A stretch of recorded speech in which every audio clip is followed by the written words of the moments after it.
Good morning, friends, and welcome to today's session on financial due diligence by CA Sandeep Shah. Before we start, may I request everybody to please rise for the Institute motto and the national anthem.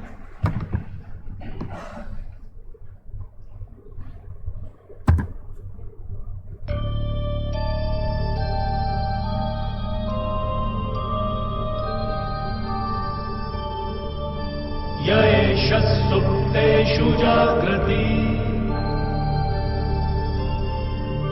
येष सुप्तेषु जागृति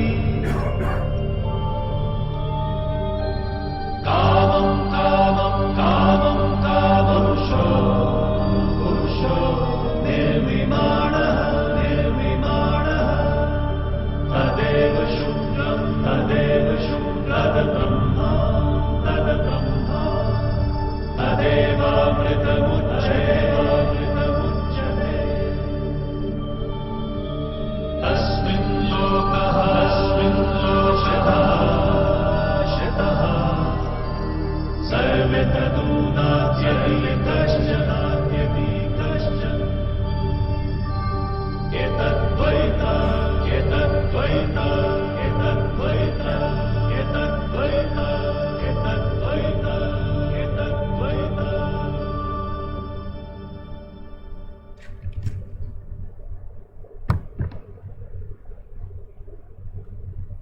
जनगण मन अधिनायक जय हे भारत भाग्य विधाता पंजाब सिंध गुजरात मराठा द्राविड उत्कल बंगा विंध्य हिमाचल यमुना गंगा उच्चल जलधि तरंगा तव शुभ नामे जागे तव शुभ आशीष मांगे गाहे तव जय गाथा जन गण मंगलदायक जय हे भारत भाग्य विधाता जय हे जय हे जय हे जय जय जय जय हे.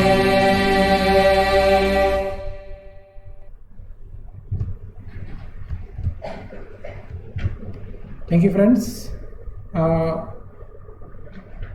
The speaker for the day is CA Sandeep Shah, who is Chartered Accountant and Managing Partner of NAGAR Associates LLP, with over 35 years of experience encompassing the provisions of assurance and corporate services to diverse range of industries. He's also engaged with ICI in several capacities as a member of Ind AS Implementation Committee, Ind AS Technical Facilitation Group, Shield Panel formed by Research Committee for ICI Awards for Excellence in Financial Reporting. He's also a co-opted member of Audit and Assurances Board of India, Panel of Technical Review Board formed by FRRB. He was also a co-opted member of the Expert Advisory Committee for 2018-19. He is member of the Professional Development Committee of WIRC, apart from being committee member of BCAs of Accounting and Auditing and Corporate and Allied Laws. He is currently on the executive board of not-profit organizations like National Burn Center, Somaya Education Trust, Rotary, etc. He is a voracious reader by nature and his hobbies include gardening. Now, may I request everybody to please welcome him with a round of loud applause and request Maheshji to please present a memento in token of our appreciation and love. Good morning, friends, and thank you, Chintan, thank you, Maheshji, thank you, my dear friend Seema. Always a pleasure to come here on a Sunday morning, and I've always wondered that how we pull ourselves on a Sunday morning, having partied hard on Saturday. And I was talking to Seema that with so many of our accountants who must have been part of the Institute 2 days program at the National Conference, so you have Friday, Saturday and Sunday. But well, that's the commitment the members have towards the profession, for themselves, for the institution which they represent. And this morning the topic given to me is on the financial due diligence. So I may want to probably set the morning maybe with निशान ना लेते वक्त हमने बस चिड़िया की आंख देखनी अर्जुन की तरह। ना हम अर्जुन ना मैंने नहीं देखे चिड़िया की आंख, मैंने तो सांड की आंख दिखे। क्यों जीजी ये तो मैंने अंग्रेजी में bulls I.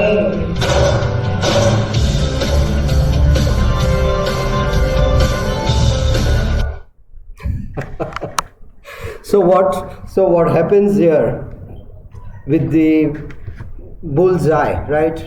And financial due diligence is no different from the topic of this morning. But you're looking at, what are you looking for? I mean, like the coach comes back and says that, like an Arjun, can you see the eye of the bird? And the two women, they talk about the fact that they see nothing else, but they see only the bullseye, and both of them hits the bullseye. And the question is that whether in a financial diligence, are you prepared to hit the bullseye with preparation, with the kind of approach, or is it by fluke? And as we go through, I mean, like, and I'll try and use some of the simile out of this movie in terms of, as we come down the line, as to what really diligence is all about. There is enough material on the net when we look at, what are the due diligences. We've all experienced due diligences in our life as professionals. Each one of us have, I'm sure, my married fraternity brothers and sisters, whoever have done their financial diligence, or your parents have done diligence on probably your son-in-law, daughter-in-law, you've done something on your to-be wife, to-be your husband, probably you as father, mother are looking at. And I think the question is, financial diligence is not really something only to do with a business approach. I think it's an approach towards the subject, irrespective of the end objective. There is a method to madness, is what this whole game is all about. So let's look at from the time which I have around about an hour and 15 minutes. We'll cover up as much as I can, and then leave probably, this is more of a, I would like to leave as much time for question answers, because effectively each one of us would have distilled our experiences around the work which we have done, whether a full diligence, a part diligence, a similar nature of a work. And I'm sure there are a lot of questions or experiences which the members this morning may want to ask or share, and I think we'll try and leave as much time for the question answers. So broadly, we're talking about the content, the overview, the process methodology, the report, the key challenges, and some of the practical tips. I think that's how broadly this topic is covered off. Obviously, I mean, like, if you can, different people have different connotations to each of the words in diligence. So maybe if you try and put some verbose to the word diligence, it can be detailed, it can be investigative, it can be legal, it is inquisitive, it is gathering information, it is evaluating what you have got, it is about negotiation, it's about being comprehensive, and then obviously emphasizing what you are trying to tell yourself, your potential customer, and that in sum and substance is going to define that whether the purpose, the mandate for which you were engaged, whether have you been able to do justice to your work or not. So on a broad level, I mean, like at a macro level, not coming only to the financial diligence, but if you were to look at broadly a 360 degree of a due diligence, it's obviously, from a commercial aspect, it's obviously an investigation prior to acting or making decision. Now, whether investigation is the right word, the intent obviously is to investigate. Now the question is going to be that whether is that really going to be the end work, or is there a thought behind. We will look at what is happening around this part of the expectation and expectation mismatch. It's obviously a scrutiny of the material facts underlining the transactions, or the deal before legal contract is signed by both the parties. And normally, as we know, that you may get together, you may have a small term sheets, you try and give out yourself a kind of a time frame, and then you come back and say, okay, this is my window period, and this window period is what I will allow you to scrutinize. Both what I have said, whether is it really what turns out to be, or you may have your own insight. So that's the point of time before a legally binding contract comes in. And we will look at how the evolving scenarios in this field are also becoming a kind of a challenge. And then examination of financial records done before becoming involved in a business arrangement with it. So that's broadly, and mind you, this morning the session is on financial diligence, so we're not talking about the business, we're not talking about the human resource, we're not talking about the legal, we're not talking about the other aspects which are sometimes and most of the time are work of an expert, but maybe it may happen in conjunction with the overall work. And obviously, what is the relevance of a due diligence? It's obviously to ascertain the realizable value of assets, identify unexpected or unrecorded liabilities. That's on a broader level for sure. You definitely would want to understand this. So there will be questions built around that, whether are we experts in valuation, or are we looking at existence and then looking at collaborative matters? Provide comfort to buy or sell, because it's as important, because one of the things we must always remember that financial due diligence can happen as a vendor's diligence, which means that you are technically helping the seller prepare, so that when a diligence is happening on the buy side, from the buyer side, you are able to give as much information in as much comprehensive manner as possible. So it's not a one-way traffic, it's a two-way traffic. You may be representing a buyer, you may be representing a seller, you may be doing a diligence prior to a potential sale, and then obviously to know the unknown and to confirm the known.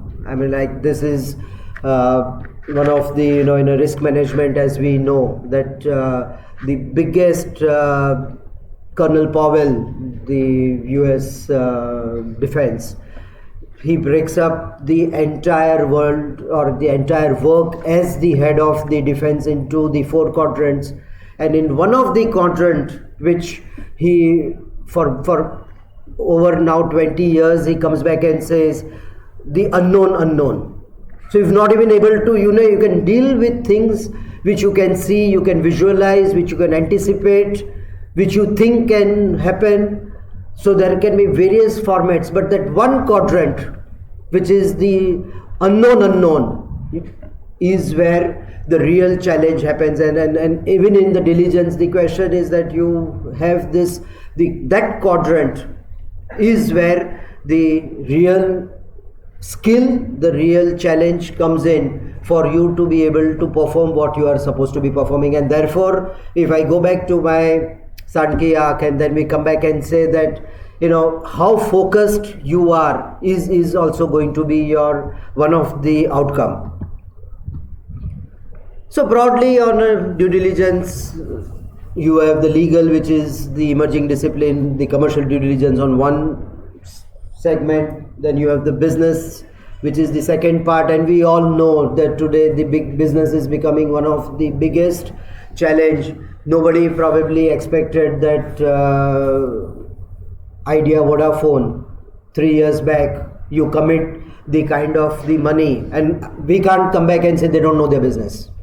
Both of them are giant world over players, and the question was that today they are settled with. Now anybody would have probably taken up a view on the AGR's liability as to what is the potential liability, whether the revenue sharing arrangement, whether is it finally before Supreme Court, which way it will tilt. But the reality of matter is that it may sound very simple, but it's one of the most difficult subject to handle. When we practice income tax, when we practice Companies Act, we practice GST, we practice the other field, you have a section, and against that section you have an ability to look at your position or the facts, and then you are trying to match your facts with the legal section. But when you come to business, it's not about historical.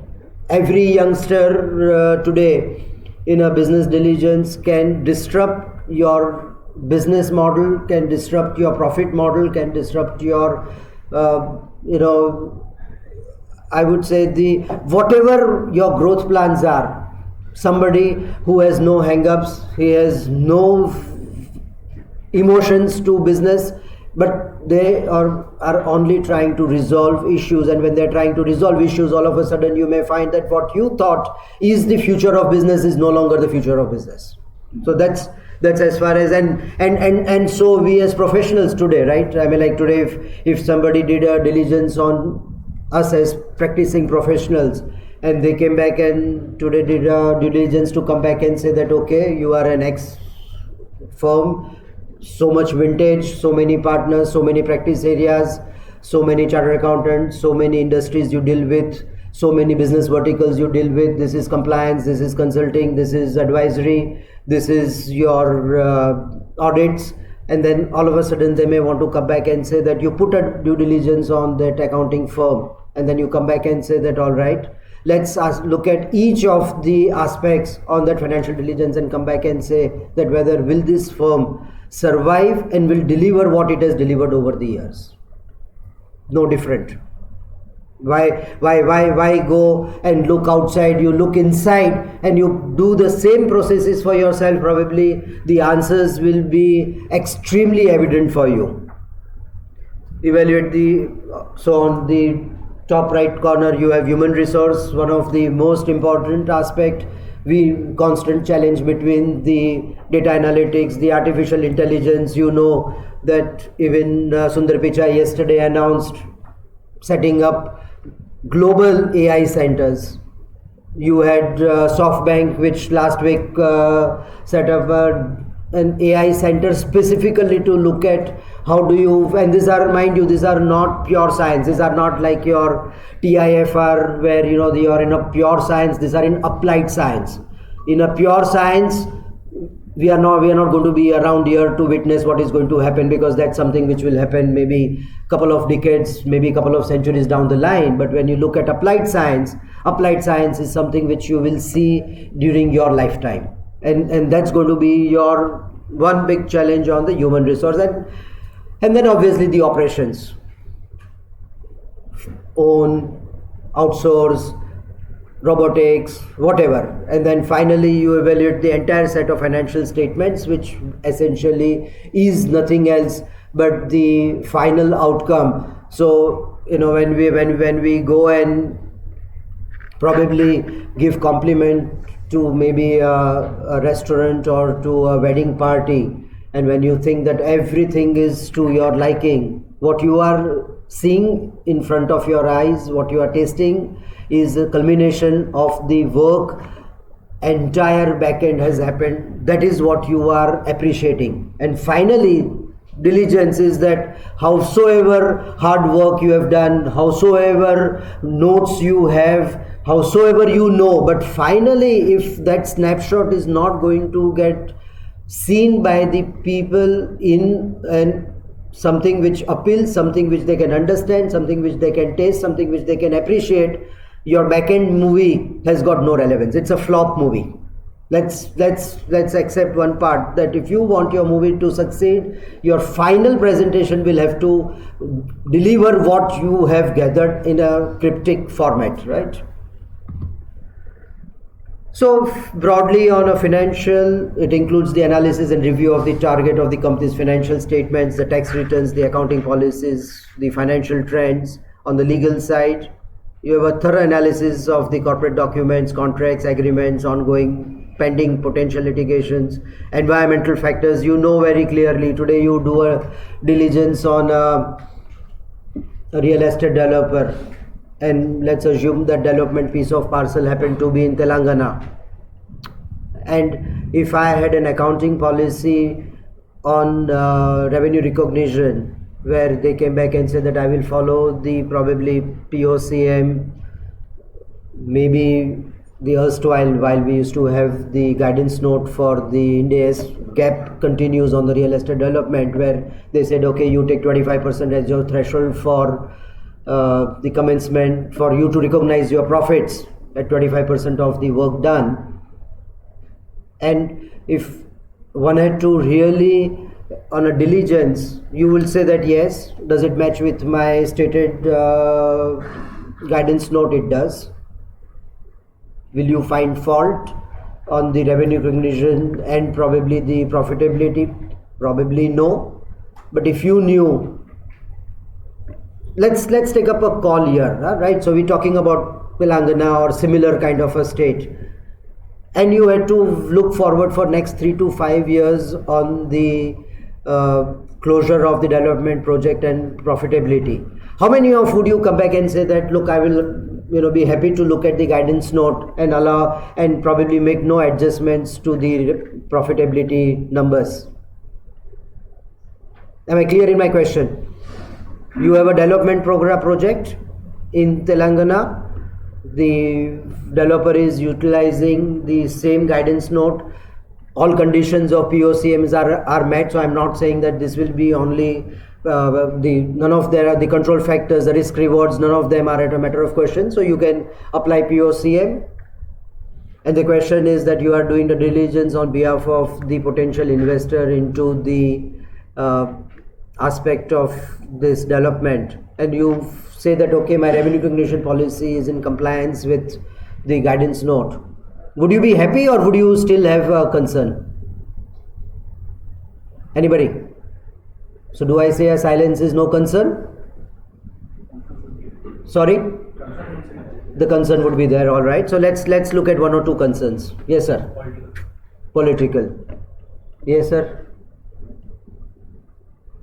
Sir. Around?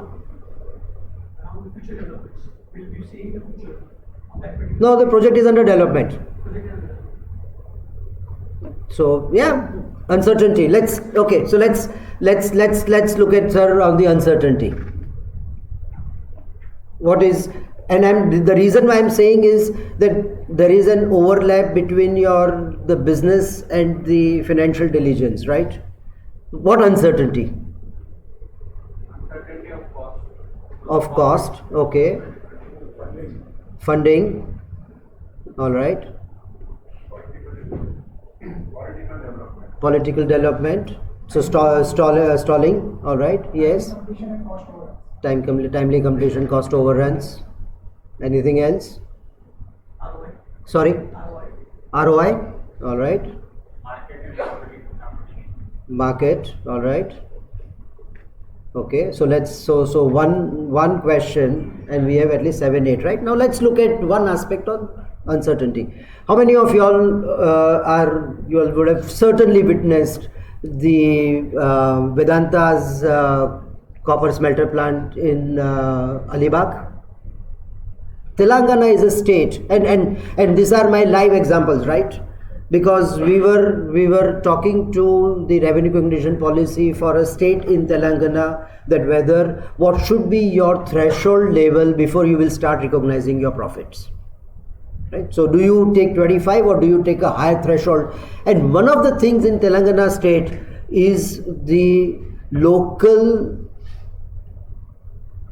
people, they're getting agitated over the development, resulting into either their own livelihoods getting impacted, or they're not allowing you to go ahead with the development. So this was a case where at 27-28% of your cost, you started selling you were delivering the project, a multi-purpose project, and all of a sudden the local agitation stopped the work, and now we are 6 years in history, the work has not happened.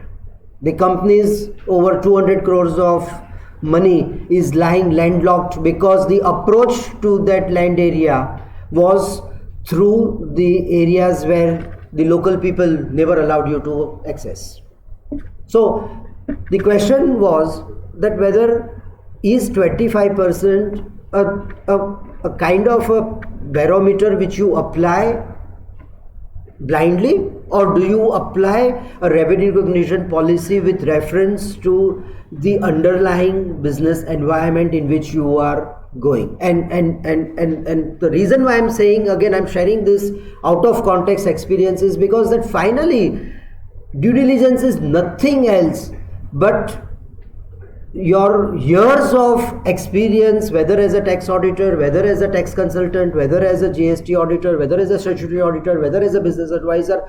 You have understood the various aspects of various businesses in different formats, in different context, in different format, and unless we apply that kind of a knowledge onto the table, probably this subject, which is extremely open-ended. See, the difficulty is that while you have engagement with reference to a particular point, but this is an open-ended subject.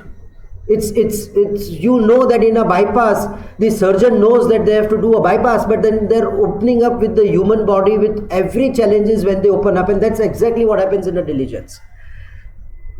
So you have business, the analysis, review of the strategic and the business plans, customers, product, market, competition, operations, obviously, the analysis and review of the technology, assets, facilities, real estate, insurance, significant operational risk.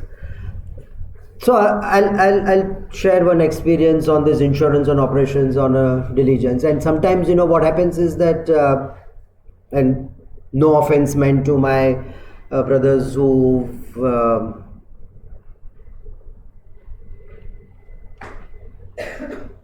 off the record, please. Those who handle coaching classes, right? The trouble is that we're making ourselves parrots. They're teaching you something and you're talking something, and application of mind becomes a kind of a challenge. So this was a situation in an operations, insurance, so in a financial diligence. So they were looking at inventory, raw material, and then they were looking at the insurance coverage, and then they came back and said that, all right, this is a company which was into the soap manufacturing, and you know that in soap manufacturing, glycol is one of the raw material. And the question was that while the soap was insured, the glycol was not insured. And so therefore they came back and said that, they're carrying such a large value, and therefore now we must make adjustments to the profitability, because next year your insurance cost will go up. Fair point, right? How many of you all understand glycol? Anybody who understands chemical here? Okay. Yes, you do. Yes, sir. All right. Ingredient. Is it can it be used by more than one industries? Okay. The format of transport is your tankers. Yes. All right. Soaps can be, if a truck got waylaid, the soaps can get dismantled easily because it is a consumer item. Agree? All right. Now, if glycol tanker, which probably each tanker is in the range of at least 1.5 crores up, right? We're talking about that kind of value of glycol depending upon the tonnage. If the truck got waylaid, how many days do you think it will take for that glycol to be used?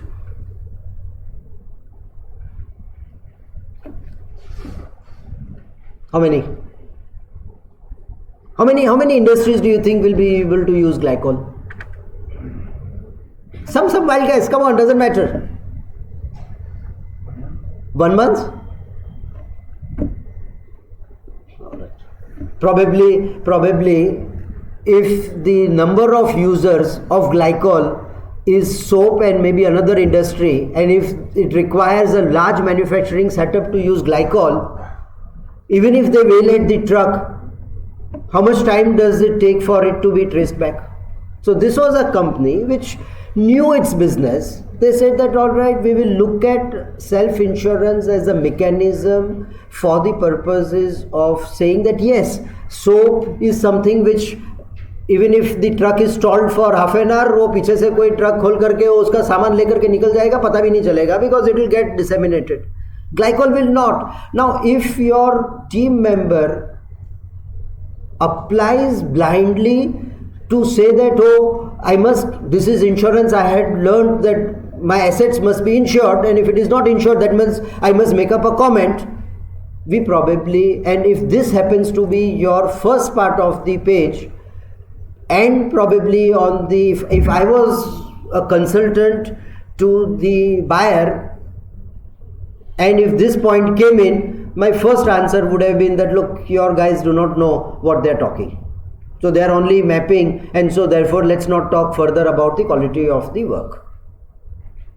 I'm not being rude, my friends, but I'm just trying to, impress upon the point that while it sounds simple, but unless there is an application of mind to what is the outcome, you're not going to get there, right? So obviously, operational risk, which affects the pricing, the execution of deal, and then the human resource, the organization, employee benefits, management, personal labor matters. Outsource has been one of the biggest mechanism. So that's on a large macro space. So let's look at the topic on our hand, the financial diligence. So it's an analysis of the financial affairs having material impact on the prospects of the target business, the historical and the forward looking. These are two for sure. Past is what is there and future is why they are paying for it. And then determining whether or not the company's accounts are consistent, evaluating the real situation of the assets, the liabilities, the potential tax or legal exposures and risk. And some of this we may be able to analyze for ourselves. In some of the cases we'll have to do it in collaboration with the experts in the field. But it is important that it is identified, because if it is identified, then and then only you can deal with it. What goes between your fingers is never going to get picked up. So what is important is obviously to know that you have your level. So it's like question and answer. If you have a question, probably I will have an answer. But if I don't have a question, probably I don't have an answer either, because you don't go from answer to questions, you go from questions to answers, right? So this is obviously your the point. So come back to therefore the purpose. And I love this terminology, the shock absorber, because finally, what are we trying to do? We're trying to say that you're buying an asset or a business where you want to reduce as much surprises as the real life unfolds. Just think about it, that today you have X days available, depending upon the situation, the condition under which the business has come, and they're engaging you because they want a kind of a shock absorber. They're coming back and saying that, okay, धक्का लगा तो धीरे से लगा, झटका धीरे से लगा is what they call, right? The question is that you've tried to give them as much insight as possible, and thereafter the entrepreneur, the basic tenets of an entrepreneur is risk taking, right? I mean, like, we as professionals on this side, we are right from our articleship days, we are all taught about the skepticism. छाछ भी फूक के पीते हैं हम लोग as chartered accountants, right? So today, the animal spirit of an entrepreneur is extremely different. It's not about recklessness. It's about the ability to deal with the uncertainties where the real spirit comes in. And all those who are practitioners here on tribunal matters, you all know. Howsoever well you have prepared your facts, your laws, your decisions, but the googly is going to come from the tribunal member. And you are on your feet, You don't have an opportunity to come back and say, sir, let me open my Google, let me open my, let me go back and let me take a time tomorrow. You've got to deal with the googly of the tribunal members, maybe of your representative DR.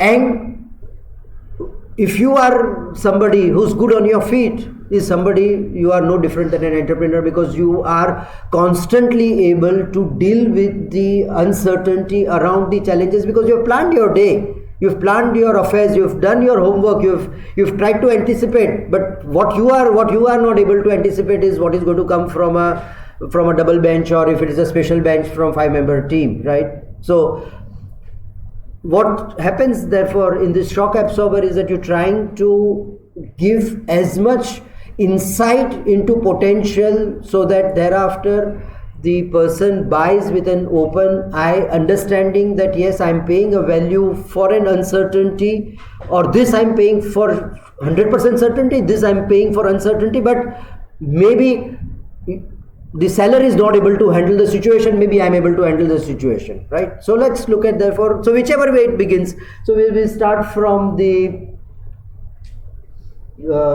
right hand side. So let's evaluate the quality of reported earnings and identify critical value drivers. Enough of the value drivers in various businesses will be very different. In some cases it is the products, in some cases it is the distribution chain, in some cases it is your R&D, in some cases it is your HR, in some cases it is your for Apple, its value driver is about the R&D and the products and in constant introduction. Maybe for a place like Kohinoor Hotel, right? The value driver for hotel maybe very different. You all have been, this was set up 17 years back, and all those members who are around for over 15 years. And if you have seen, let's say this property, are we saying in Bombay the hotel properties with banquets have not come up? Enough banquets have come up. And the question is that what has been the value driver of this property? Is it maintenance? Is it pricing? Is it their parking? Is it their open space? Is it their flexibility? Location could have been okay. Now somebody may have come back and said that if the metro can be a boon, but it can be also a disaster. So I have couple of restaurant clients. It's been now 3.5 years. The metro is getting set up there. The sales business is down by 70%.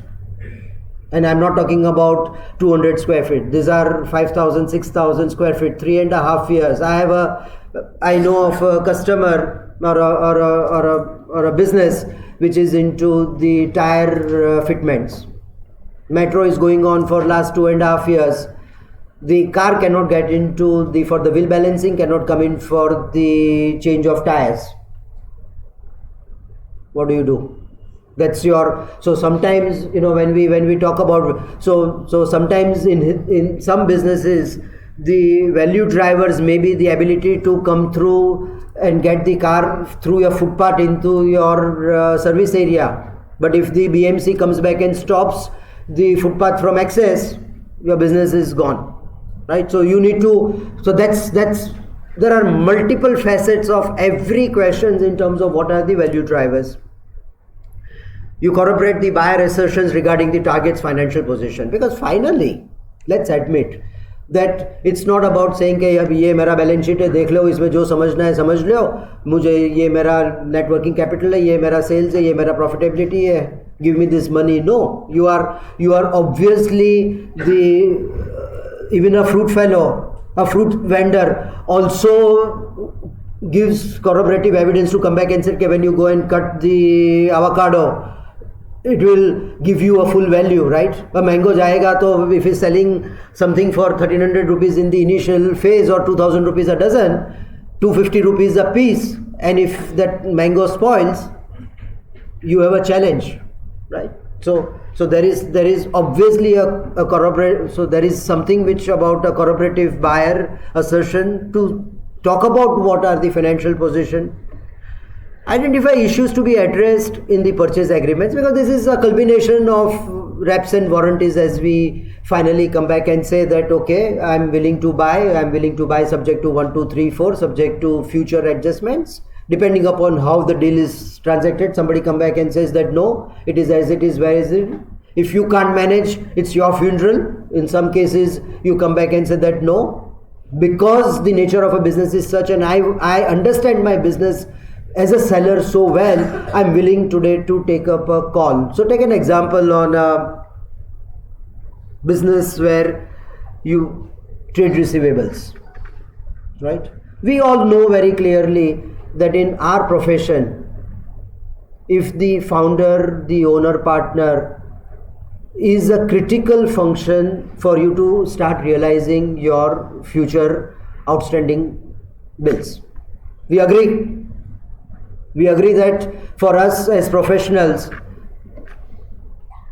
can we come back and say कि कल हमारे critical partners नहीं है और आपकी 50 लाख 1 करोड़ की outstanding fees है, मिल जाएगी आपको? नहीं मिलेगी ना. So now the question is going to be that if the person comes back and says that look, what is the guarantee that finally your trade receivables will be received, and therefore I am wanting to make an adjustments to all your trade receivables, because we really don't know what your salesmen have gone and committed behind. उसको बोला है कि भाई अभी माल ले लो, 6 महीने के बाद मैं माल वापस दे देगा, अभी ये प्राइस पे ले लो, 20% डिस्काउंट पीछे से दे दूंगा. Now obviously you have done as an auditor, whatever discounts, whatever schemes, whatever is known, you would have provided, you would have asked questions, but what is behind the scene, how many of us will really know, right? And so therefore sometimes comes a question that if the critical driver is going to be continuity of at least people to ensure that in the transition phase the buyers pay their purchase price to the selling entity, those are some of the items which are obviously going to be there in part of your purchase agreements. As a strength of the financial personnel and the systems, the food is as good as the cook.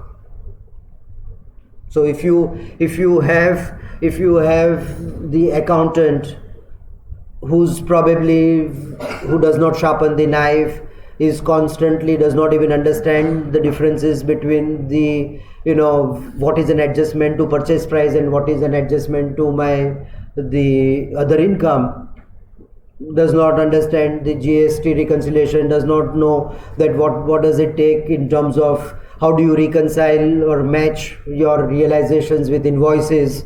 So you look at tally account open karta hai, you try and look at the bill reference and you will find all the unadjusted bills and all unadjusted payments, and then they still want you to believe that sir इसका 3 लाख रुपए का outstanding है, but अभी bill wise outstanding उसको बोलो system में से निकालने को, तो we will never be able to give you.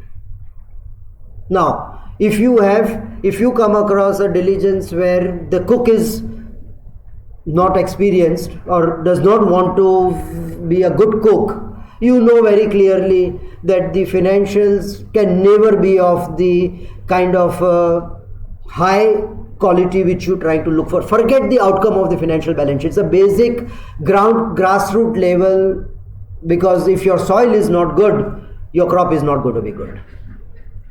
No doubts about it. And so therefore it's not about just getting carried away by a nice printed font or a nicely presented balance sheets where everything is a boilerplate. वो जो भी standard में disclosure policy लिखा है वो आपके accounting policy में मिल रहा है. So you find no fault with their policy, but you try and come back and say that if my revenue recognition in case of exports, they come back and say that this is on handover to at the port, that's what your policy says, that this is my risk and reward control transfer, and you open up the purchase order and you will start realizing that the one of the condition of the purchase order in America is that I want duty paid clearance at my warehouse. Now, policy is there, but is that policy in consonance with what my underlying purchase order is? Answer is no. And so therefore comes a question that what do you do therefore with and mind you, I'm not talking about fraud in this case, right? I'm not this entire, we will come to an element of concern in a diligence for sure, skepticism for sure, but what I'm trying to bring here is a situation where the owner understands what it takes to do business. The owner is not an accountant, and even if he is an accountant, he does not want to be an accountant, because the day he becomes an accountant, he cannot be an entrepreneur. Let's face it. So even if all those successful chartered accountants today who are today leading businesses, you try and teach them law and you try and tell them कि sir आपने तो accounting standard तो आपने तो पढ़ा था, आप तो chartered accountant हो. Why is it that you are not wanting to understand what you studied, what you passed? But he says, I don't want to listen. Why am I having my professionals? The whole reason why he is an entrepreneur is because basically he wants to handle business. He is not wanting, because उसको अगर वो accountant ही करना था तो CFO बनता. Why would he become an entrepreneur? Right? So that's about the assessment of the strength. Obviously improve the transaction structure, because that is your value addition to the on the table. What is your value addition which you are bringing on table? Because if I am going to reproduce what is there in the books, then even the buyer's accountant can do the same thing. I'm like, why would he pay you extra money? Because his own accountant will come back and say, sir, मेरे को भी तो पढ़ने को आता है ना. Why should you really hire an external agency unless you are able to bring value addition on table? And so unless this part of the improvement of transaction structure, and whatever that improvement of the transaction structure be. So take an example, and this was a live example where there was a potential acquisition for a retail mall, right? Now a mall, maybe a business of 4 crores, property was under ownership, the business was being done, and somebody wanted to buy that retail mall because the customer base were such that they had consistent from the locations they had from the expatriates, where that locality 80% of your business came through the expatriates. They would buy everything at MRP, never negotiate over. They would, what is important for them was they needed everything which was imported, because they came here for 2 years. They wanted all good products, never bothered about the discount. So a good business, good profitability, good income, good number of SKUs, but the question was that for some strange reason the owner decided that I must not pay my indirect taxes. So do everything which the law did not tell you to do, but good business, right?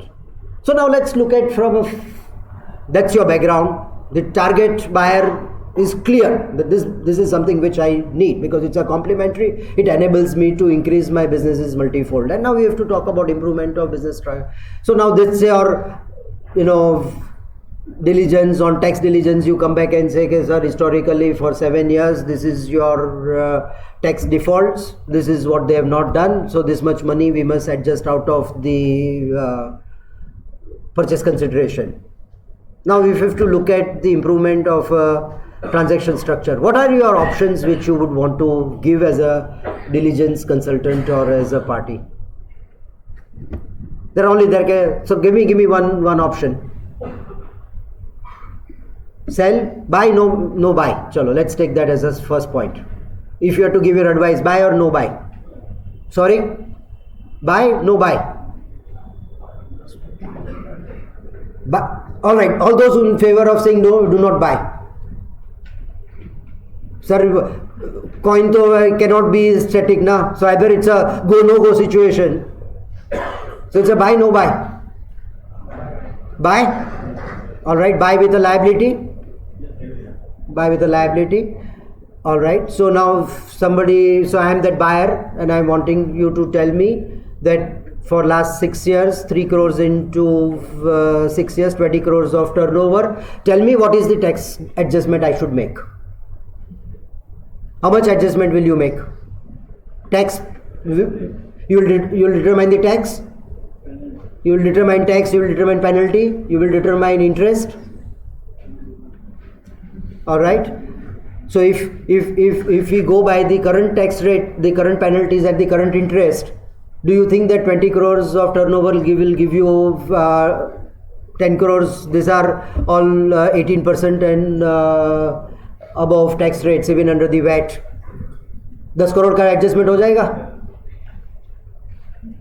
So you say that from sale price I must adjust 10 crores.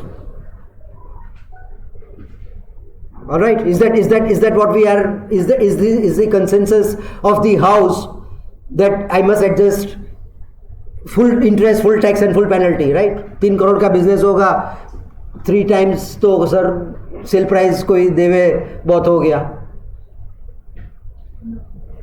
Piramal ने जब खरीदा तब पिरामल ने बेचा था Ebert को, तो उसका सेल प्राइस का उसको 2.53 टाइम्स तो उसको सेल मिला था सर 17,000 करोड़ के अंदर में. अब इसका तो 10 करोड़ का तो उसको सेल प्राइस मिलना नहीं है, तो आप बोल रहे हो कि 10 करोड़ का टैक्स एडजस्टमेंट होना चाहिए. तो वो सेलर तो आप तो भले दे, उसको तो सामने से देना पड़ेगा ना, right? Now this is one aspect of when we anybody else. So one is buy subject to adjustment. Anybody else who would want to give me some option around improving the transaction structure? Quick one, sir. I have a second. You have a second speaker as well, and I'm only 10 slides through. I have another 20 slides to run through. Yes, sir. Okay. All right. So we are so saddled with this thought process that when we buy business, we must buy a historical company along with the business.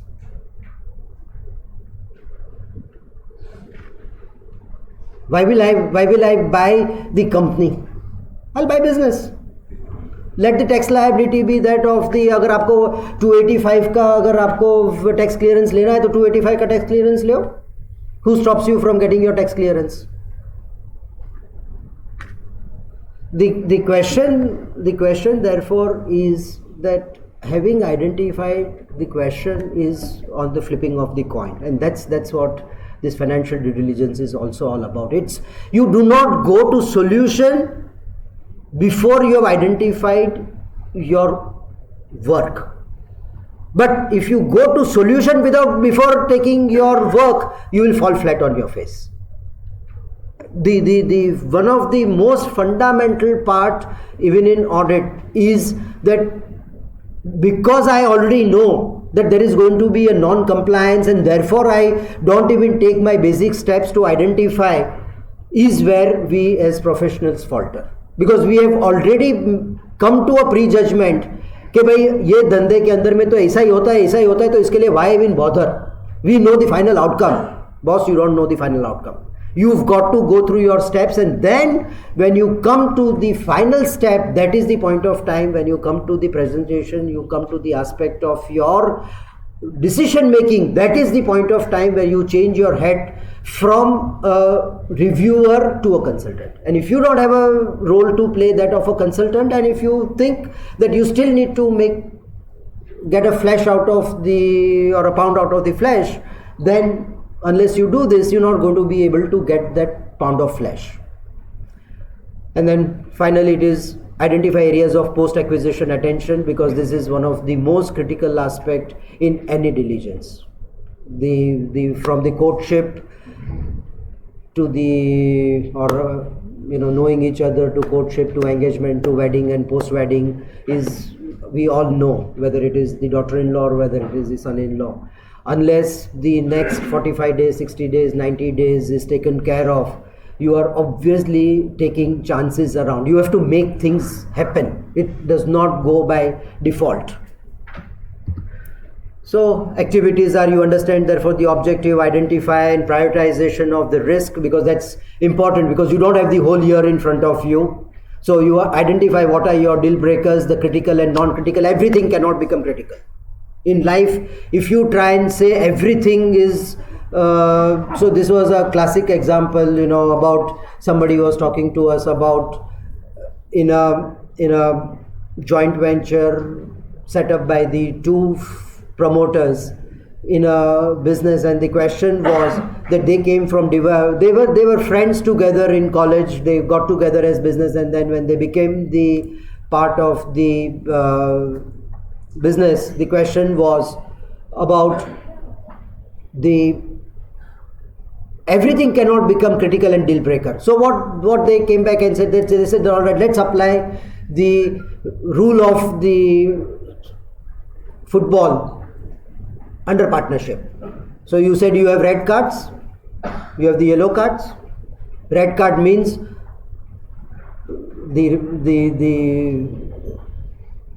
your referee does not every now and then take out a red card, right? My friend is wearing a red t-shirt, so but you have yellow cards, and so therefore they came back and said that we will not have too many red cards among us, because which means that as our area of disagreement cannot be so high that every point of time I take a flash a red card and say, because every time you do that, that means your partnership is not going to survive. And therefore, even in diligence, when we talk about deal breakers has to be such where you are, however tempting the business acquisition is, you are willing to exit. You cannot try and have everything as red card. There is something which is yellow and there is something which is red, and that red has to be such that if that red is something which is believed, that means you exit and you say that emotions will not overplay my finances. So that is something which is important for us to understand. Establish the action plan which is pragmatic, which is based on risk and value of investment. If I'm buying a crore of business, I cannot be spending 10 lakhs on diligence fees. Finally, everything is with reference to the risk and the price, and therefore how do you customize your approach is what is going to define that whether are you going to get engaged or are you not going to get engaged. There cannot be an overkill in this subject. So what is the minimum baseline? Yes, there is no doubt about the fact that there is a minimum baseline work which has to be done. Now, but that minimum baseline cannot be 99% of your outer baseline. You must understand what that baseline in your industry is, the type of analysis to be performed, and then your field work, which is your review and analyze information for its accuracy and reliability, and then finally the tailor-made report. It is not one shoe does not fit all. Please mind that there are different receivers of your report, and therefore you cannot come back and say what worked with an X client will not work with Y client, because the approach of X and Y is going to be different for the same set of business. I'm not even saying for different set of business. I'm saying that what X is looking for as an entrepreneur and what Y is looking for an entrepreneur, or what CFO of X is looking at and what CFO of Y is looking for the same set of business is going to be from a different eye lens. And so therefore this is not your 3CB report, and this is not your 3CA report, or this is not our SA 700 report where you have a standard structure. You will have to have yes, because you have the framework SRS 4400, so you have some kind of a structure, but the rest has to be a tailor-made report. So quickly, in terms of what are the kinds of the diligences which happens, you have a full access, open door, come, analyze, look at anything and everything. I don't mind you go and talking to my partners, and you talking to my people. full access. Very, very rare situation in today's timeline, because the perception of the entire audience from your distributors. So today if somebody is talking to an accounting firm, and if you start allowing 100% of your people to get spoken to by the potential firm which is wanting to do a JV with you, or is wanting to do a full buyout, depending upon what is the perception of the opposite person, your people may start looking elsewhere, because they feel that, oh, I don't want to be under such a stringent environment, and so therefore they may come back and say that, look, I don't want to, and so before you have realized your money, the critical people on whose strength you are earning will start disappearing. What you will be left with is probably a client who will also remain for some point of time, because you will finally need people to service them. Right? So full access is a desire, is a dream. In reality, does not happen. Gone are the days. We've seen full access in earlier years, but of late we're not really seeing a full access. Limited access, which is to the target management, to staff, to accounting, financial and legal data, because finally there are going to be critical people in every organization who are your confidant, because finally the owners cannot generate everything. So there are going to be one person who's your key people, who are your confidant, who knows that without giving the end purpose is still able to give anything and every information, and he will still survive through the entire ordeal, irrespective of whether the business is taken over or not business is taken over. So you will have a limited access. You may have a no access, which is a strictly controlled environment, typically based on publicly available data. So you make your homework, you talk outside, no name basis. Google is not obviously to your answer, so you have your antennas up, but you can have a situation where they will come back and give you financial statements, they'll give you some sort of internal MISs, but they will not allow you to touch anybody. You do whatever you want out of your public domain, and these are large deals. Some of these deals runs into millions of dollars, but because of the sensitivity around the outcome, you will have the situation about no access, and you are also a supporting person in this element. So you can understand that you're really in a dark room, and you're still trying to visualize and still be relevant to the client. And then you have a virtual data room. This is another very, very prevalent framework. No access to your IT database. You have anybody here who has experienced the inspection in the registrar of companies. My youngsters will not know, but you knew that when you went, my senior sir would know here, you were allowed to only probably not even take your pen. It was only the pencil. Yes, ma'am? Only pencil. So you cannot go back and start tampering.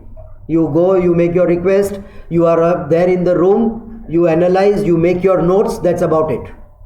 So you don't have an opportunity of asking questions. But this is also another very, very prevalent kind of database, and from that you have to be able to make, so what they are giving, what you are analyzing, what are you making out of it? What is your next step of questions to be asked for?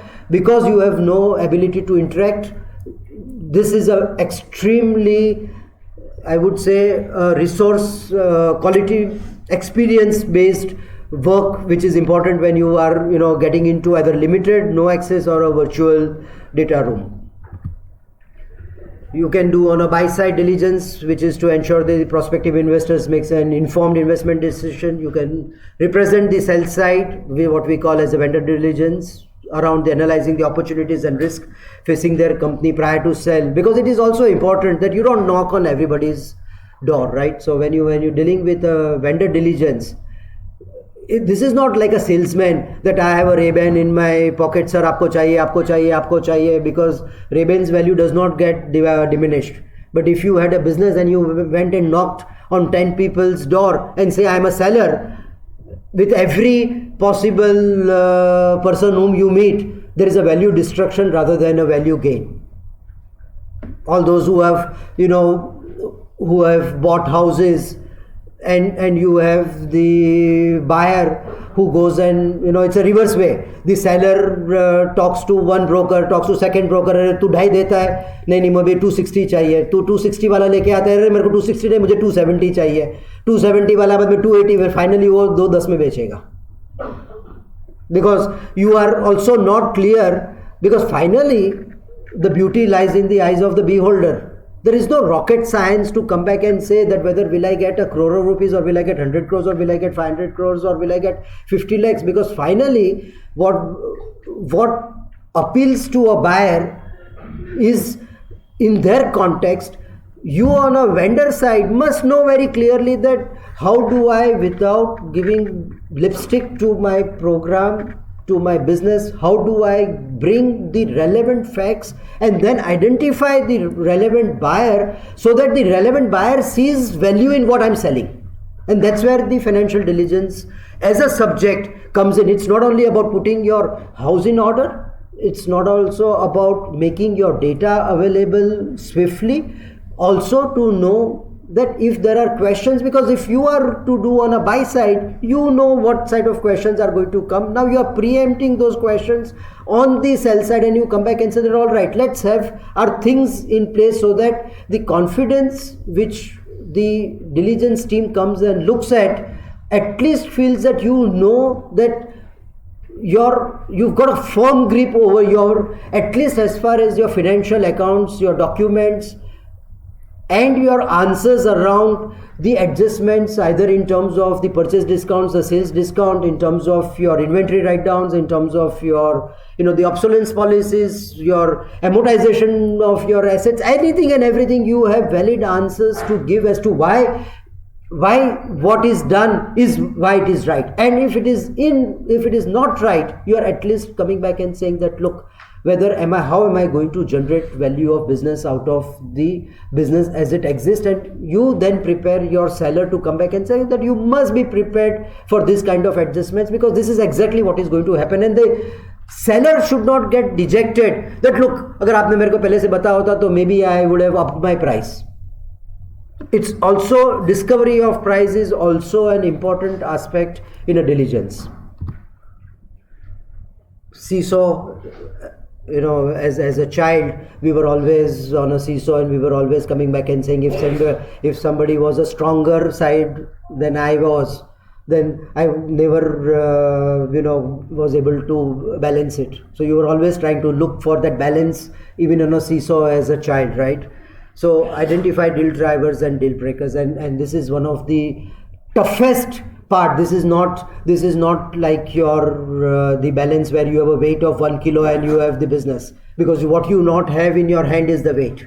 And so therefore, if you don't get this balance right, you have a challenge. So the challenge, the technology, the brand, the revenue, the only asset, the key personal profit, licenses, customer base, whatever are the aspects. Because if I have a technology license, and the technology license after 5, 7, 10 years comes back and says that I can actually sell it to anybody else, which means that you have, as an entrepreneur, you have worked hard towards establishing the business, and now all of a sudden the technology owner after 5 years comes back and says that now I will open up the ground to everybody, right? And the question is going to be that if it opens up, am I going to be in a position to do the same value of business with the same level of profitability going forward, when there is going to be an increased competition, and where the seller of technology as an option, because the seller of technology also is not wedded to one person. There is no exclusivity built around that. So today you had situations where, so if you did a diligence, let's say on a automotive dealer, right? The big brands, you need at least 15,000-17,000 square feet of your paint area. You need minimum 100 cars in your distribution channel. You have high paying executives because you're selling an S-class, or you're selling the expensive cars, and you have a distributor who's operating out of Mulund or operating out of eastern zone, and then there is somebody who are in 2 kilometers down the line is also operating out of Bhayandar. Is my cost economics of the land area equal? No. S-class sells at the same price. My land area, which is different. Now if they start opening up the S-class in 2 kilometers and if they start discounting, where is my business? So the question in diligence is also to be able to understand that whether the commercial consideration the owner has done with the vehicle manufacturer, how have you given a sunset or what we call is a radius, sun radius as we call, that today there are, in some cases there is a 30-kilometer radius, in some cases is a 50-kilometer radius. You cannot come back and say that you can open something in a 5, 7, 10, 12 kilometers, 15 kilometers distance where on account of the underlying cost economics, my business is going to become unprofitable. Obviously, audit and financial diligence, there is a huge difference between the audit and a financial diligence, where as far as the opinion is concerned, it's true and fair. Whether here it's on a commercial aspect, there you report to the shareholders, here you have a target which is your investor or the seller. Timing is annual closing, this is prior to transactions. Attitude is watchdog, here it is more of an investigative. Access is full access, because that's what, there cannot be any restriction to your documents. And then here it can be a controlled access. So these are two broadly large ones. Approach is obviously the deep understanding of the financials, the diagnostic approach. We all know that a difference between a good doctor and a not so good doctor. I'm not saying bad doctor, I'm saying good doctor and not so good doctor. Both of them have the same set of reports, but the outcome is very different. Somebody who looks at an X-ray is able to identify a probable tumor, and there are other sets who are not able to identify. Therefore, they will come back and say that, oh, now from there we must do a CT scan or we must do an MRI to identify, because I'm not able to see. And there are some who understands human anatomy to such an extent that they're able to spot in an X-ray even a tumor, right? So a diagnostic approach is important, that it's not just about the physical numbers, but what is behind the physical numbers is what this approach is all about. Give insights, meet timeline. We all know newspaper has value at a bus stand. If I have a very senior member sitting here, and he knows very clearly that you have a bus depot in Old Deer, sir. 7 बजे का बस है, अगर 6:45 को अगर newspaper नहीं लगा तो 7:15 का वो all written, right? So the value of your work is provided the timelines are met. You give after the timeline, it is just a piece of paper gathering dust. And then obviously correlate and analyze. These are on your and if you look at the structure which has been used, this is if you understand honeycomb, right? There are bees which does exactly without being taught, but it's done in perfect manner so that finally the honeycomb is able to give you nectar. And that's also about that, whether your work is going to give you nectar or is not going to give you nectar is going to be your entire focus and approach towards work. So the process. So you decide to sell, you have some pre-marketing, you have marketing, you have preliminary review of the bid, you have a diligence, you have the final negotiations, and you have the final sell-off. This is as far as your seller's perspective is concerned. From the buyer side, generally the beginning point is the strategy that I want to acquire something. I don't know what I want to acquire. I have money.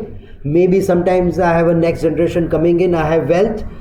And I know very clearly that too many people, kith and kin in the same family, if there is not going to be sufficient business opportunities, they are going to cut each other. So they are going to come back and say, empty mind is the devil's workshop, as they call. So sometimes it is possible that the business does not have sufficient traction for number of family members, and therefore sometimes it is possible that they want to establish a new set of business. And so that can be your one strategy of what I want to acquire, or I may want to expand, or I may want to go sideways, I may want to go whichever way, top down, whichever way I say. Then okay, having done that, you identify, you want your approach target, then you have valuations, you have diligence, and you have negotiations. I mean, that's how essentially the buyer's perspective. Very rarely you will find that somebody has knocked on your door that I am a seller and all of a sudden an interest is created. Possible that it was not in my strategy, but I found the opportunity to be so great, as we call the happenstance, right? You happen to meet somebody and therefore it gave you it was not on your cards, but you made that opportunity or a chance meeting into an opportunity. Quite likely. That's the therefore if you thought what was that blank for, that blank was that if it was not a thought through process, whatever may be the reason which gave rise to an opportunity.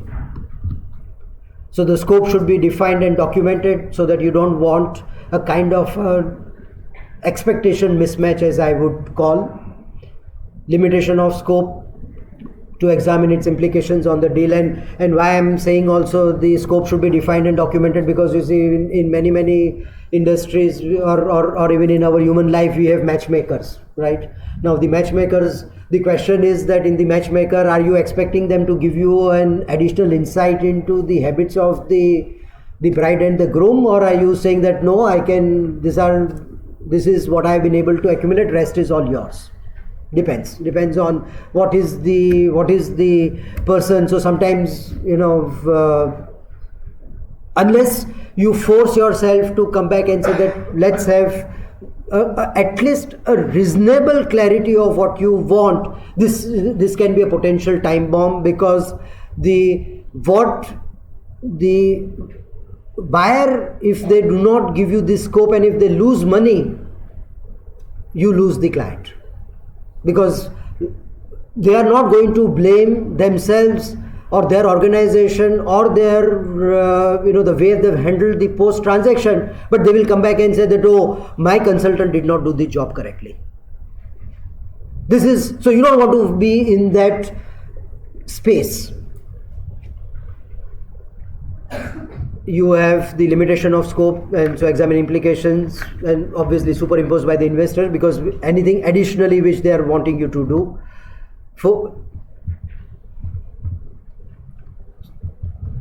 So quickly you look at the control environment, identification of the overstated revenue, understated expenses, working capital, capex. Incomplete capex is an important aspect. What is the operating leverage in the business? You're identifying significant contingencies and commitments, highlighting post-acquisition integration issues, key personal and management track records, related party transactions. This is another extremely important, because most of the time the buyers will not allow the related party transactions because they cannot have competition for the product which they are buying. So it is important for us to know that if there are because in erstwhile scenarios for the SSI benefit under the excise duty, you had two side-by-side factories under two different legal entities. In one you had another in one, but both of them combined, put together, doing this finally executed business, and you come back and say I'm seller for X and I'm not seller for Y. Does not work.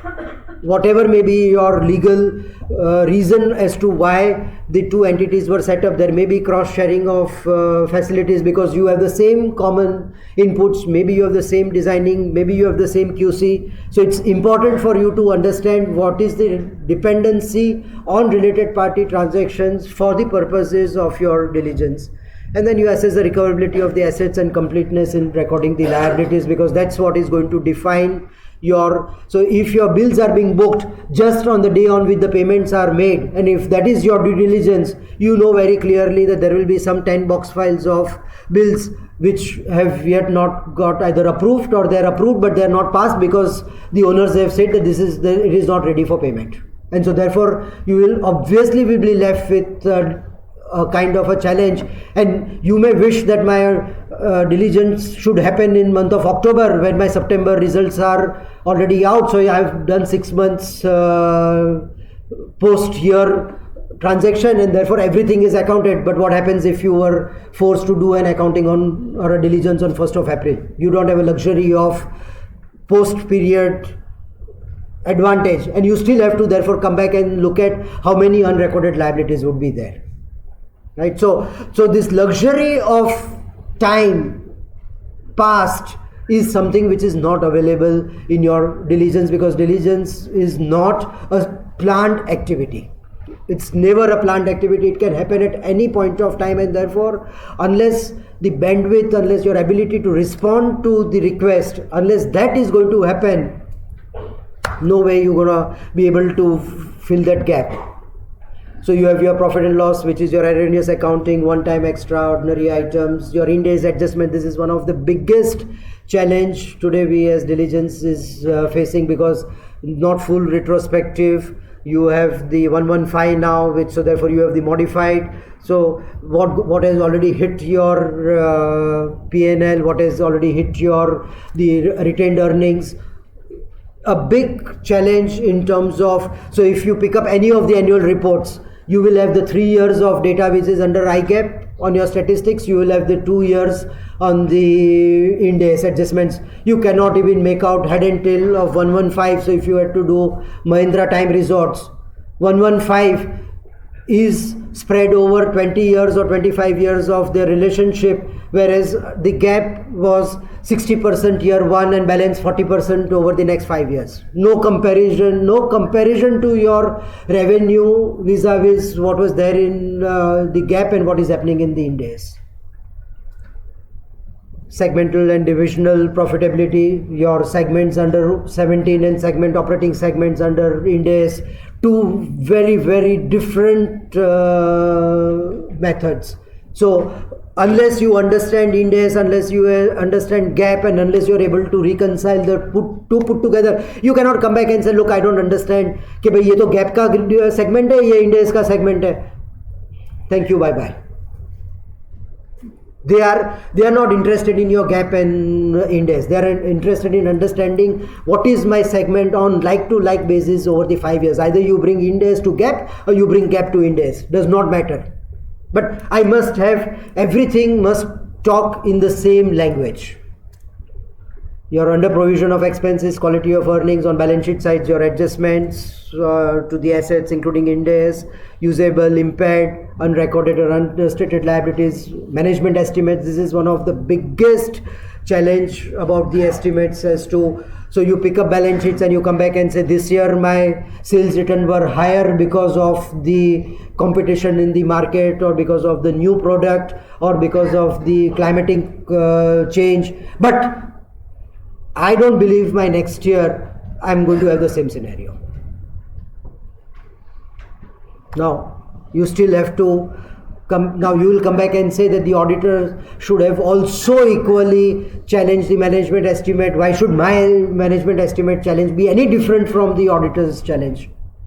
The whole reason why you are there is because if we as an auditor and we as a consultant, if both of us played the same hat, then one of us was irrelevant. So it's a reality of life which we will have to deal with. And then his adjustments on the operating cash flows. How well do you read cash flows? Because cash flows is something which is in every organization, unless they are good, this is the last thing to be done. Oh, the accountants are always struggling, your articles are always struggling because they really don't know how to match the cash flows. And if you read cash flows correctly, it can give you a lot of insight in terms of how the cash are being managed, what is the constituents of your cash and cash equivalents, and what is your, how do you treat the government grants, and how do you handle the factoring. You will, if it is long-term borrowing, short-term borrowings, if they are giving you net in your cash flow disclosure, you know very clearly that the person has not applied the accounting standard, because the accounting standard does not permit you to show your long-term borrowing and borrowings and repayments on a net basis. Because the moment they give you gross, that you would know that throughout the year how have you managed your short-term borrowings, because at the year end you may see a nil borrowing, but on a cash flow you will see long term, and you will see the borrowing and you will see a repayment. So this is going to be your first fundamental indicators for people to know that if you look at cash flows, that's what I would do. I mean, like, if I had to make a judgment on a audit report, my first soft targets are some of these disclosures, because that defines that how good the management and the auditors have done their homework. And then the quality of your disclosures, policy notes on your MDAs and your audit report, of balance sheet items to be minutely scrutinized, methodologies, review term sheets, MOU, LOI, your collect industry and target information, internal, external evidence, analytical procedures for performance analysis, trend analysis. How much do you do a trend analysis more exhaustive and in-depth as compared to audit? That's obviously your methodology. Stress on value to buyer concept, internal communication within the team, timely sharing of work results to the client, use of experts for industry specific matters. I mean, there's no denial on this. Report, obviously it's confidential, so your background, your transaction, your scope limitations, your key finding, what is your adjustments you are suggesting for the earnings and to the net worth. So what is your adjusted EBITDA and adjusted net worth, what is your analysis and detailed filing, limited review of projections if part of the scope, other matters and annexures. You generally would have to have a kind of a structure so that you know very clearly what to look for, where to look for. And a synopsis is what is therefore important. The headlines are as important as the body. We all know, all those who are readers of newspapers, we know very clearly that whether a full article will be read or not read, there are two ways in which it will happen. One is that you read because you like the author, because you know very clearly that that author will add value to your time, or second is that the time headlines are such that it induces you to look at, and then when you look at your eyes on a couple of lines, you know very clearly that the rest of the paragraphs will be read. And that's what is going to exactly happen out of your due diligence report. If it's going to be a 500-page report, tell me, annexures can be kept separately. No point on reproducing things which does not add value. So the key challenges: people. You are in a maze, you don't know where to go, you take a wrong road, you will be circulating within the maze, and your time is up. Clearly, I mean, like, there is, and if your critical team member is takes up a road X, the other takes road Y, but if they don't know where to meet, then also you will have work which is done but which is not reported. So I mean, like, I cannot, give a better perspective to due diligence than this. And then the skill. No two opinions about the fact that if you are able to handle the maze, it is about the training, the experience, the ability, the growth, the advanced training, the knowledge, the learning, and most important, the competence of everybody. I mean, this is going to be the most critical. So if there is a critical driver for the client whom you are identifying, your critical driver from your side is your team members. So what are some of the things which you should be aware of? There are going to be traps set by the seller. You know very clearly that world over, diligence has got different connotations. So if you're doing diligence on behalf of a Japanese business entity, the culture in Japan is not beware customer. They would want to leave behind on table something more and not something less. So Japanese do not by culture believe that I'm street smart and you should be street smart. They are people of great culture. They value relationship beyond sale, and therefore if you buy 100, they will give you value worth 105 but not 99. That's the Japanese culture. You go to other parts of the world, they will say that if you did not do your homework, you did not do your homework, if you did not know your business, it's not my funeral.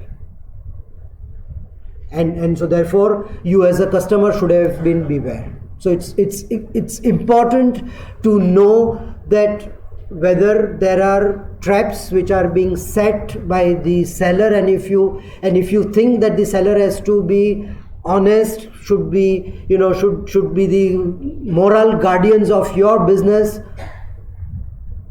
depending upon the scenario, depending upon the businesses, depending on the country in which you are doing businesses, you may have pleasant experiences, in some you may have not so pleasant experiences, and you may feel dejected, you may feel cheated, and you will curse yourself that, oh, why did I not realize this. So it's important for you to know that there is something called that the traps are set by the sellers, and if you cannot know the traps, you will be the mouse inside. So sometimes you may feel that, oh, the traps are evident because you can see a typical trap. Sometimes you will find that there are gum pads, and that in the moment those gum pads are there, which means that you are not able to even take the next step, because they have given you चक्रव्यूह में इतना आपको फंसा दिया है कि आपके पास में 10 दिन के अंदर में 8 दिन तो आप वो चक्रव्यूह में घूम रहे हो. You think that you are working, but you are simply on the rocking chair. You think you are moving, but you are there where you are, except that the chair is rocking. Important for you to know whether are you making progress, are you not making progress, are you stuck, whether are you going round in the merry-go-round, because it's an extreme, it's an art and it's a science. So information in a bulky format, delay in providing information, not solving queries, recurring items, treating them as when they should have been extraordinary or one time or exceptional, they are being treated as regular, stuffing distribution channels to inflate sales projections, exaggerating potential benefit of assets, whatever may be the trap. Your other key challenges are limited access, no access, multi-location, scope not known to all members, and hence the risk of non-detection in certain areas. The orchestra, the Mark Zubin does not become the maestro for nothing. He's got a troupe of 100 people and everybody doing what they're supposed to doing in unison, silence by hands, and he's got a stick in his hand, and somebody comes back and says that what does he do with that stick in the hand? He's not hitting them, but he's getting the best out of it. So unless you happen to be that maestro, you are not going to get the best out of your team members. Absolutely. And if you think that there is no preparation, there is no on-site, there is no training, there is no eye contact, you're not going to get results. You will have body, but you will not have results. Time constraint as deadline due to the nature of the deal, because this is always as of yesterday. I mean, this is the risk of this is as of yesterday, and so therefore you cannot be complaining that I don't have. So I always say that a person who's handling your the casualty ward of a hospital, can he complain? Oh, that the patient now got injured, he should have, informed me. But the guy, he's there in the casualty ward because he's expected to deal with casualty. The casualties do not come announced. And that's what is the reality of life even in diligence, that it does not come announced. And so therefore, how you gonna be able to handle the work is going to be extremely clear, that whether is this one of your focus area or this is one of your byproduct, or when I have a time I will do diligence. Then if it's a byproduct, then I think you will never be able to deliver what you are able to deliver. I mean, because the skills, the competency, the understanding, the pressure of time, producing results is extremely different from a regular audit process. So obviously the exhaustive list of requirements, but relevant. Contradictory information replies, look for that inconsistency. So ability to be able to have looked at one, so all those in childhood days, spot the difference, right? It's no different. I mean, you've looked at something here and you look at something here, and then you should be able to come back and say that it's not side by side picture, but I should be able to spot that there is an inconsistency between what X said and what Y is saying and what X and Y put together is saying. So look at your internal audit reports, the defensive attacking, the 5 minutes. DDR, so update your list periodically, time track period of replies, ascertain the reasons for resistance in providing data. Important, because this gives you a clue as to that if they know what your questions is leading to, they obviously are as smart as you are, or probably smarter than us. And so therefore they are trying to stonewall or trying to divert your attention. So you must know, the evasive replies, the replies which are, being staggered. Look for deferment or expedition of transactions. Review transactions with related party we already spoke of. Gut feeling, finally, we've seen, even in this morning, we have had this one of the largest buyer. Most of them, they've said that they've bought things through a gut feeling. Thank you. So, hello, thank you for the vote of thanks. It is my honor to present vote of thanks to CS Sandeep Shah. He explained the topic financial due diligence in a lucid way and with the help of many examples. He dealt with type of due diligence, purpose, approach and process of due diligence. We understand, sir, with proper due diligence, it is possible to deal with uncertainties and inherent risks. With this, I request all the members to carry a loud sound. Thank you. We will break for 15 minutes. Please assemble as early as possible.